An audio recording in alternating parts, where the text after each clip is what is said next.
From Pacifica, this is Democracy Now! A major earthquake with a magnitude 7.9 has hit Japan. The Meteorological Agency has issued a tsunami warning for the Japan coast. Japan is hit with a massive earthquake, 8.9 magnitude on the Richter scale, one of the strongest ever recorded.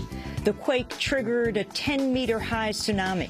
Japanese television shows cars, ships, even buildings swept away by a vast wall of water. A tsunami warning has been issued for the entire Pacific Basin, from Indonesia to Chile to Colombia to California. We'll get the latest. Then in Wisconsin, Governor Scott Walker is preparing to sign a controversial bill that will strip most public employees of the right to collectively bargain. And New York Republican Congressmember Peter King holds controversial hearings on what he calls the radicalization of Muslim Americans. Today's hearing will be the first in a series of hearings dealing with the critical issue of the radicalization of Muslim Americans. Mohammed Salman Hamdani was a fellow American who gave his life for other Americans. His life should not be identified as just a member of an ethnic group or just a member of a religion, but as an American who gave everything for his fellow Americans. Minnesota Democrat Keith Ellison, the first Muslim elected to Congress, breaks down in tears at the hearing when telling the story of Mohammed Salman Hamdani, who died on 9/11 in the attacks on the World Trade Center. He'd rushed there to try to save Americans. We'll talk to Salman's mother, Talat Hamdani. She was at yesterday's hearing. All that and more coming up. Welcome to Democracy Now!, democracynow.org, The War and Peace Report. I'm Amy Goodman. A major tsunami has struck Japan's northern coastline following a devastating 8.9 magnitude earthquake, one of the strongest ever recorded. Japanese television showed cars, ships, buildings being swept away by a vast wall of water. Widespread fires are burning out of control. At least 40 people have been killed, but the death toll is expected to rise significantly. The Japanese government has declared a nuclear emergency. At least 2,000 residents near the Fukushima nuclear power plant have been evacuated from their homes after the cooling system at the plant failed. The Japanese government says it's deactivated 11 of the nation's 55 nuclear plants. Meanwhile, a fire has broken out in the turbine building of the Onagawa nuclear plant. A tsunami warning has been issued for nearly the entire Pacific Basin. We'll have more after headlines. In Wisconsin, Republican Governor Scott Walker is preparing to sign a measure that'll strip most public employees of their right to collectively bargain. Wisconsin State Assembly passed the bill Thursday in a mostly party-line vote. The move came one day after Republican state senators approved the measure in a surprise session that caught Democrats and protesters off guard. We'll have more from Wisconsin later in the broadcast. Meanwhile, in Indiana, thousands of people rallied at the State House in Indianapolis against measures that would weaken unions and public schools. The head of Indiana's AFL-CIO, Nancy Guyot, addressed the crowd above a banner reading, "Hoosiers standing up for the middle class."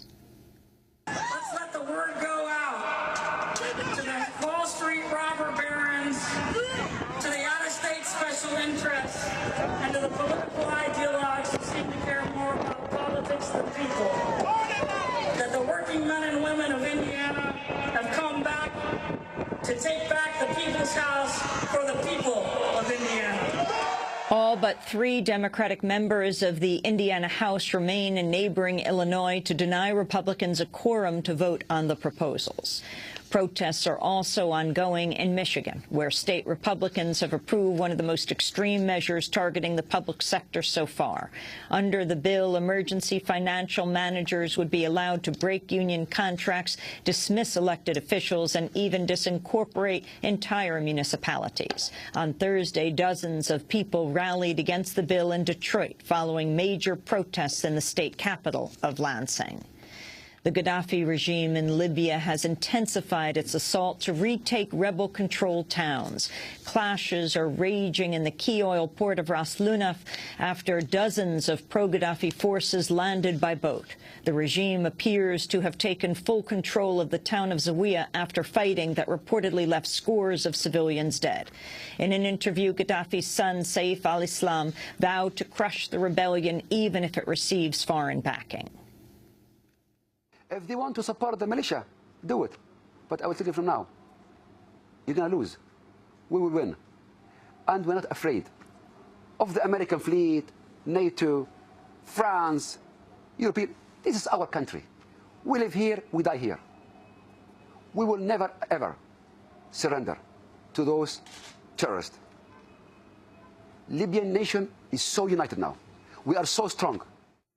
The Libyan regime's advances have heightened speculation of an international effort to assist the rebels. At a NATO meeting in Belgium, U.S. Defense Secretary Robert Gates said military options remain on the table. We all agreed that NATO will only act if there is demonstrable need, a sound legal basis, and strong regional support. We also agreed to continue planning for all military options. The Obama administration's announced plans to send a U.S. aid team to rebel-controlled eastern Libya. Testifying before a House panel, Secretary of State Hillary Clinton also announced she will meet with members of the Libyan opposition.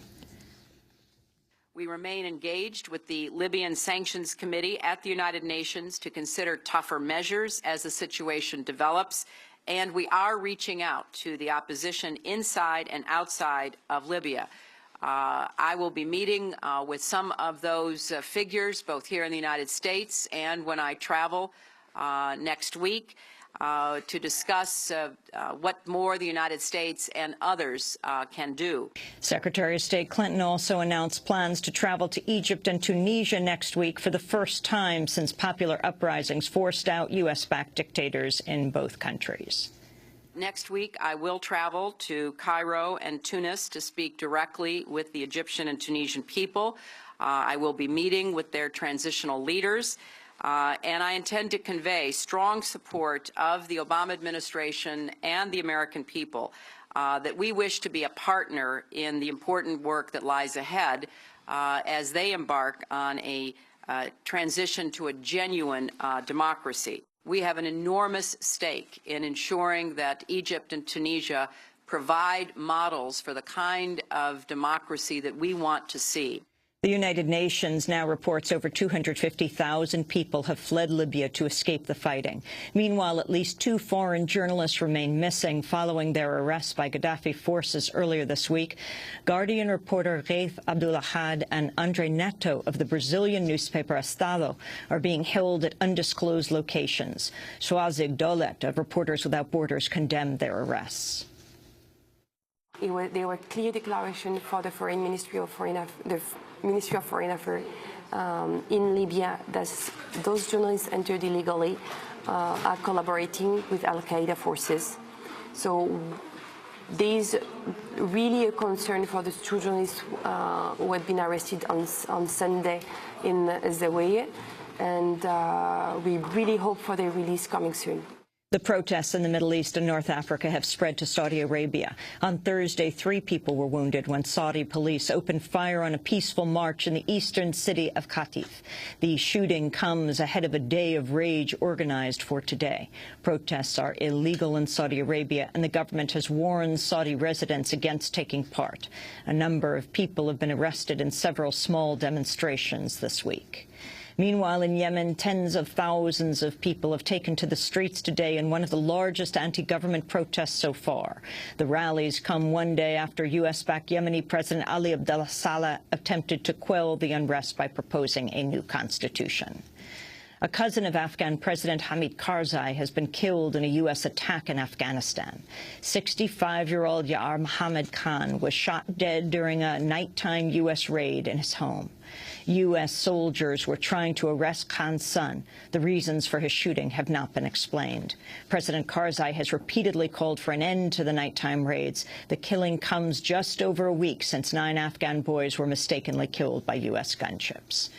New York Republican Congressman Peter King has opened a controversial hearing on what he calls the radicalization of the American Muslim community.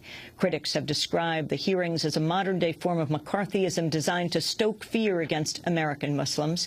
King opened on Thursday by condemning criticism as political correctness. Let me make it clear today that I remain convinced that these hearings must go forward, and they will.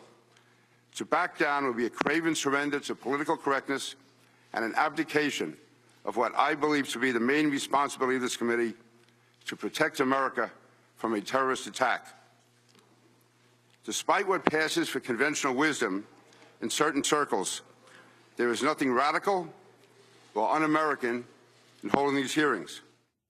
We'll have more on the hearings later in the broadcast. In other news from Capitol Hill, the Republican-controlled House Energy and Power Subcommittee has voted to strip the Environmental Protection Agency of authority to regulate emissions from the country's largest polluters. Republicans plan to bring the measure to a full House vote.